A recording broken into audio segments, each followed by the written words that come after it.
Voici 10 choses qu'Allah n'aime pas en islam, basées sur les enseignements du Coran et de la Sunna. 1. Le shirk, associer à Allah des partenaires. Le péché majeur en islam est d'associer d'autres divinités ou partenaires à Allah. Le Coran dit, certes, Allah ne pardonne pas qu'on lui donne un associé. À part cela, il pardonne à qui il veut. 2. L'orgueil et l'arrogance. Allah n'aime pas ceux qui sont orgueilleux ou arrogants.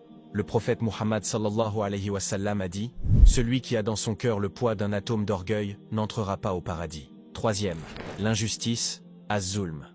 Allah interdit l'injustice, qu'elle soit envers autrui ou envers soi-même. Tous les injustes n'ont pas d'amour d'Allah. 4. La trahison. Trahir une confiance ou manquer à une promesse est détesté par Allah.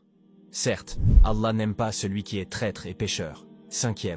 Le gaspillage. Gaspiller des ressources ou dépenser de manière excessive est réprouvé. Ne gaspille pas, car les gaspilleurs sont les frères des diables. 6. La médisance et la calomnie. Parler mal des autres en leur absence, ou répandre des mensonges est interdit. Ne médisez pas les uns des autres. L'un de vous aimerait-il manger la chair de son frère mort? 7. La haine et les conflits inutiles. Nourrir de la rancune et semer la discorde entre les gens est un acte qu'Allah déteste. 8. L'ingratitude. Ne pas remercier Allah pour ses bienfaits, ou ne pas reconnaître ses faveurs est répréhensible. Si vous êtes ingrat, sachez qu'Allah se passe de vous. 9. La tromperie dans les affaires.